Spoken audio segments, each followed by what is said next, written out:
Anyways, sa partner okay na oo, ada na aton niya hi Ma'am Ari Pusara. Ma'am, maupay nga kolop, palay po kita bomboradyo takloban, na bomboshila. Ma'am, ini na may ada po ba pag-increase iton aton fare o pamasahe iton aton ng PUV? So, kumusta po iton aton monitoring so far?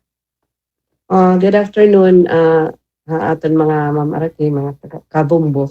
As of this time, waray pa po naton increase, waray pa advice kang haamong central office para hinon pag-increase ito naton pamasahe. So, kanina nag-post kami amon Facebook account, gin-post namon dito in notice to the public no waray pa po naton increase.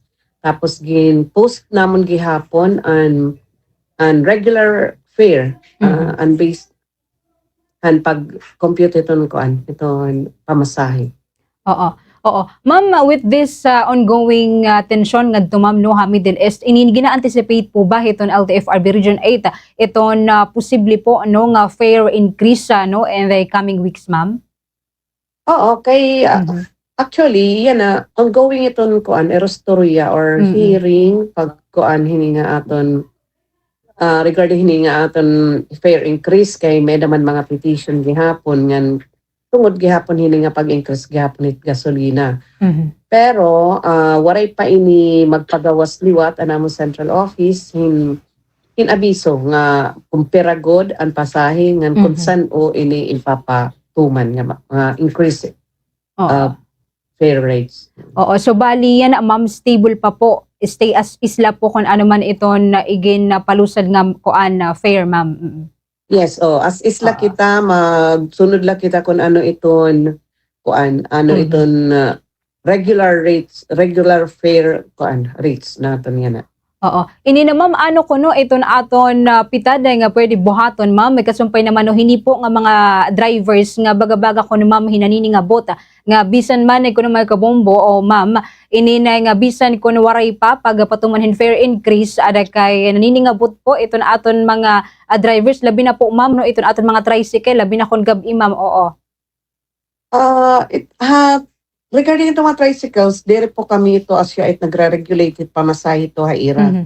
Anamon la ang mga jeep, multicabs, ang mga field cab, ang mga buses, and UVE, ang mga vans. So, ininira kung may adaman mga reklamo para hininga pag-increase, kay may damang good naton mga drivers, nga baga nagsisingabot hini. Po, ang tungod siguro itong kakorea nagihapon, pero magsusunod gihapon kita kung ano iton mga policy hiton LTFRB.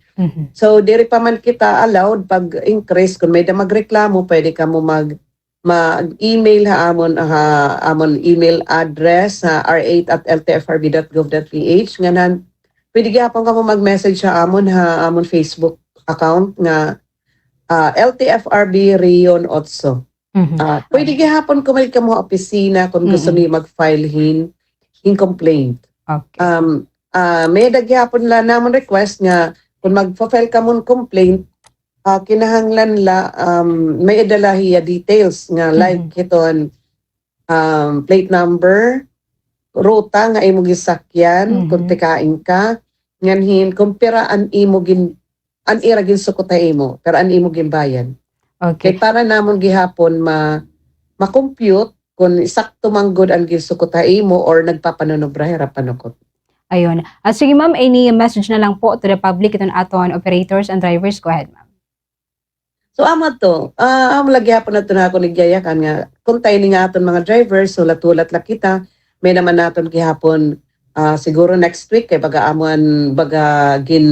gini-expect namon nga maghahatag nahan fuel subsidy, pero dire pagod dito sure.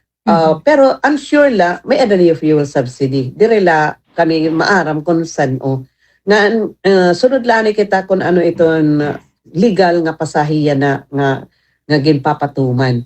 Amo gihapon kanina na ako siring kung may daman mga reklamo, pakadila ka mo office or pag-email la ka mo ngan haamon Facebook, pwede gihapon ka mo dito mag-post it iyo mga reklamo.